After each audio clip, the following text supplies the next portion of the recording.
Hey, what's going on, everybody? It's Corporate HD. Welcome back to another video. Today we're checking out this 1964 Plymouth Barracuda. This car's finished off in middle turquoise and it looks absolutely crazy. This car is a classic car and really nice looking classic pony car. Today we're going to be checking out all the cool quirks and features of the car. Anyway, let's go and get straight into it. The car is finished off in middle turquoise, which it makes it look really cool, and also has 48,000 miles on it. It makes it a really big vehicle. The car is powered by a 273 CIM 4.5 liter V8 with 180 horsepower and 260 pound-feet of torque. And with that 273 CIM 4.5 liter V8, you can expect 0 to 60 in 8.2 seconds. The car has a length of 188.2 inches and a width of 70.1, and it has a height of 54.5 inches. And the fuel capacity of this car is 18.5 gallons. Guess the start, I'm going to start off. We can go ahead and move on to the interior, which you have to press this button on the door handle to get inside, which it looks really cool. And once we get inside, you guys can see the interior of the car. The interior of the car is absolutely the most classic as it can get. All manual, and it looks absolutely gorgeous, especially with the really skinny rimmed steering wheel with the Plymouth Valiant in the middle. It looks really nice. Moving on to this, I'm sitting on the passenger side. We can go ahead and first start by talking about the glove box, which of course is opened up just like this, and you can see the glove box is actually pretty big. You can fit a lot of stuff in here. And also, I love how flush it is with the center dashboard. The dashboard is very flush with the dashboard, so you can barely even tell it's there when you look at it from this angle. And of course, just like most cars from this time, to roll up and down the window, you got to use this little dial. It's just like what you would see in pretty much every other car from this time, just like this. But there's actually even more windows on this. There's actually one right here. If you actually twist this lever right here, there's a window right here that actually turns and opens up. Just like this. It is really neat to see a window like this. But here's not even the only window that's on this car. With the door panel, you can see it has all this really nice pot metal trim with also a bunch of all the vinyl side pieces on it. It looks really nice. I also love how the vinyl has all those ripples in it. It makes it look a whole lot more classic than it really is. You can see the stitching around it as well. It really gives this car a really nice classic look. I love how the door panel looks with the Barracuda logo on the front of it. With the door handle is really cool to use it. You can keep your arm on the door handle and just pull it straight towards you to open it up the door. That's a really cool thing to see. Just like most cars from this time, this car does not have a passenger mirror. It only has a chrome right mirror, and I love how classic it looks. And also I love how small these windshield wipers are. They're literally 12 inches long. These are literally the smallest ones I've seen. They're about as long as the top of my arm here. I've never seen anything like that. That is so neat. The fact that these windshield wipers are only 12 inches long. Moving on to the driver's seat of the inside of this car, and I must say, here's another good look at the steering wheel. Nice wood along the outside, with all the pot metal on the middle of it. With, of course, we got the Plymouth Valiant right in the middle. It looks really neat. The tachometer and all the gauge cluster gauges, they all look really nice. Especially, it looked like the inside of an old cockpit. It looks really neat. Of course, you got your speedo right there. You got your gas gauge right there. You got your temperature gauge. You also got your alternator gauge. Of course, you got the ignition. Now, most cars from this time, you have to start it up from the right side. But this one, you can start it up right here in the middle. And it looks really good. And this car does sound really good. Take a listen.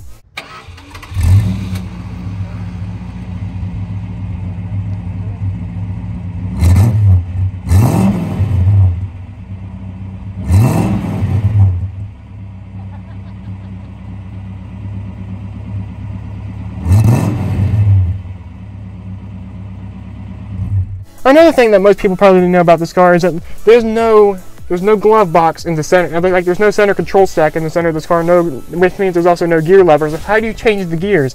Well, instead, the gear lever is right here. There's actually no gear lever. You actually change the gears by pressing these buttons right here in the middle. It's really cool. You got your park, reverse, neutral, drive, and your 1, 2 buttons right down there in the middle. Of course, you also got your parking brake, which is by this lever right here. If I put my foot on the brake, this is how you adjust the parking brake, which is really neat. You also got the wipers right here, and this button on the top of the wipers, that button actually turns on the washers, the windshield washers. And then, of course, we got the light switch. Now, this light switch is crazy. Now this car does have many different lights. I'll go and show you the B-rolls of what the lights look like now. Here we have the reverse lights, which is really, really cool. Here we also have the brake lights right here. And here's the right turn signal. And then, of course, we're now moving over to the left turn signal, which they all look really, really cool. Here we got the daytime running lights. And then, of course, right here we got the main headlights. And then, of course, now there's the daytime running lights again. And then here's the regular headlights. And then here comes on the brights right there. And then there's regular headlights again.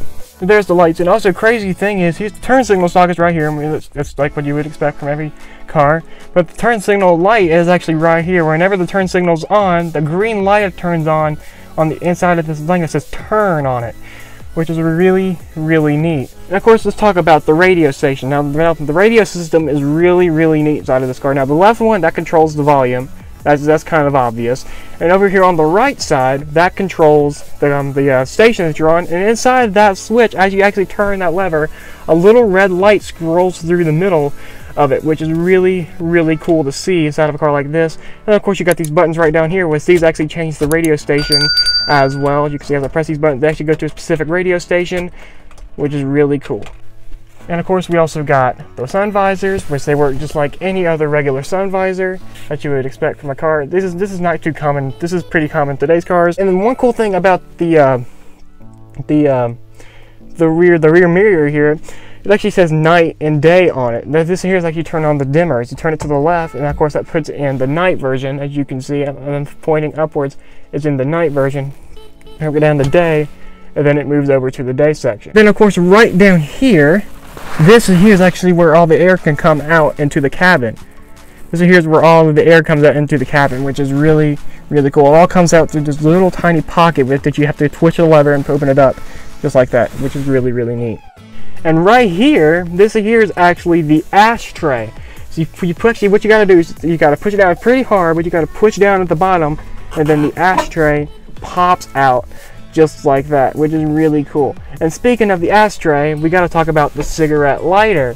The cigarette lighter is actually right here. So now, here's how the cigarette lighter works. What you got to do is just push down on it, wait a couple seconds, and it'll automatically pop back out because it's actually heating up. So in just a few minutes, just a few seconds, it'll pop right back out, just like that.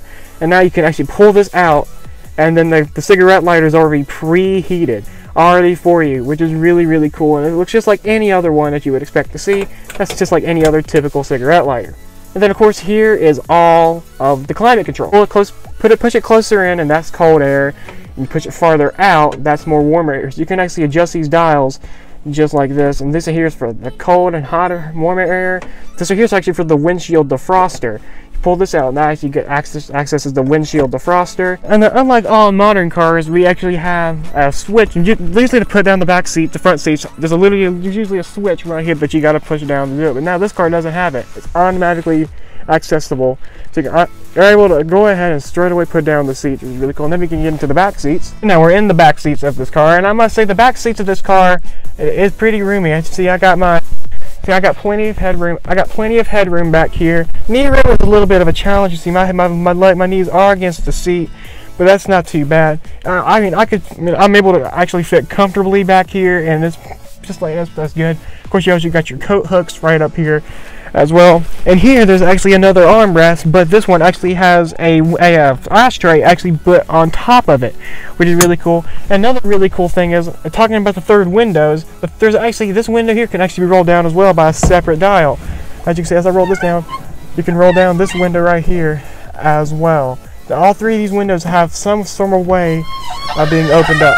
Another thing I love about this car is just how big the rear window is. It's so big, it's so open, and it just looks absolutely crazy. It kind of reminds me of a Corvette a little bit too, because like we have a C4 and a C5, and it has about the same window as this, but this one here is definitely larger, and it looks absolutely nuts. Then we're going to talk about rear storage. Now, to get into the trunk, it's actually very simple. Now, the rear seats can actually be folded back by this bar.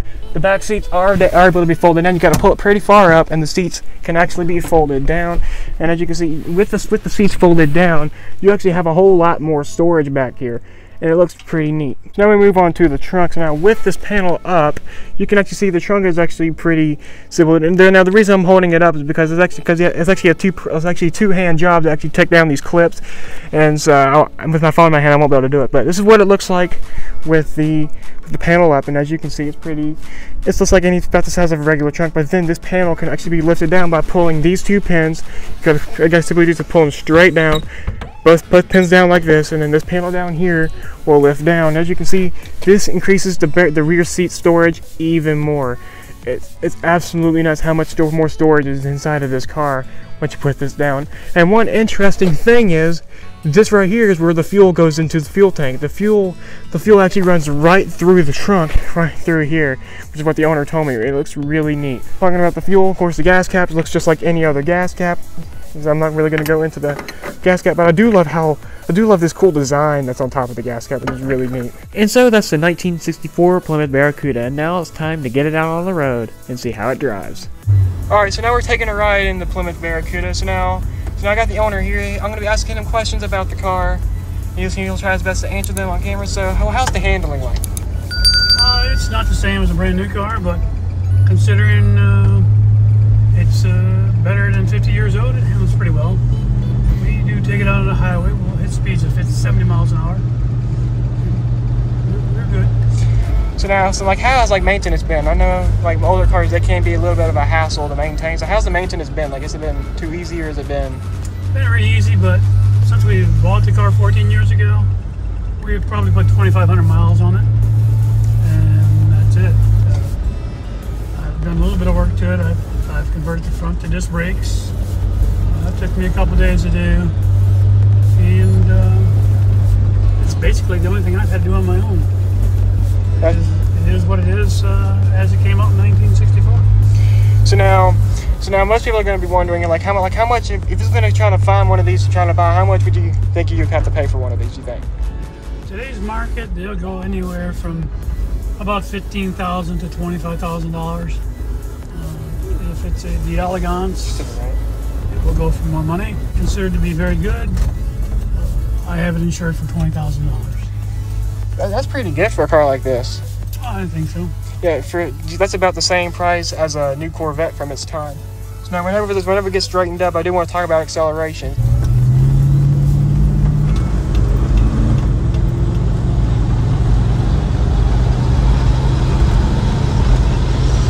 Well, that's actually pretty good.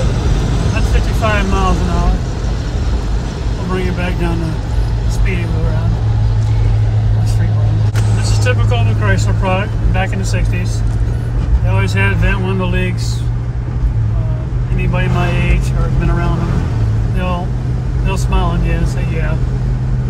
So you notice we don't have the noise anymore. Yeah. So open the vent window.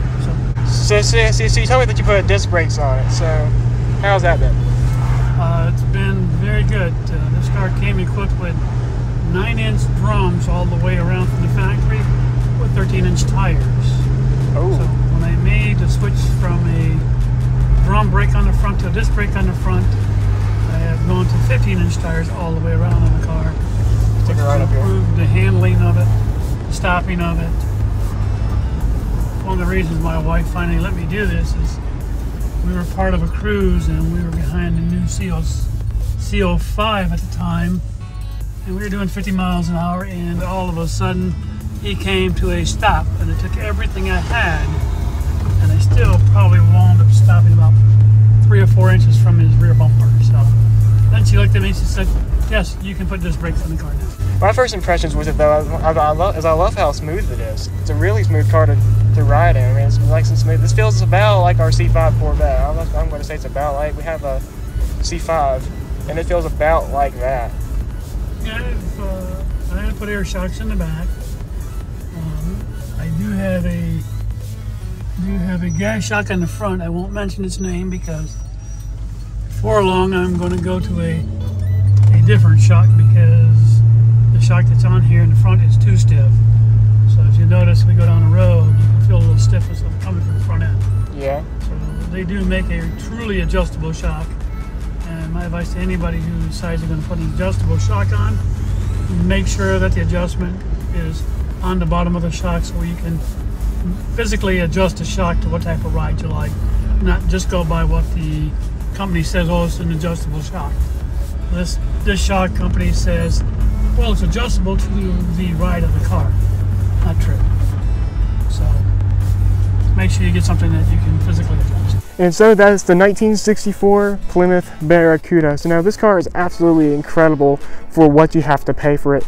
And I will say, I think it's definitely worth it. Anyway guys, if you guys did enjoy, please make sure you guys go hit that subscribe button, turn on post notifications, and of course, go drop a like on this video to support me and the channel. Also guys, subscribe to me on my other YouTube channels, which are going to all be linked in the description box down below, as well as my social medias. Anyway, thank you all so much for watching today's video. Peace out.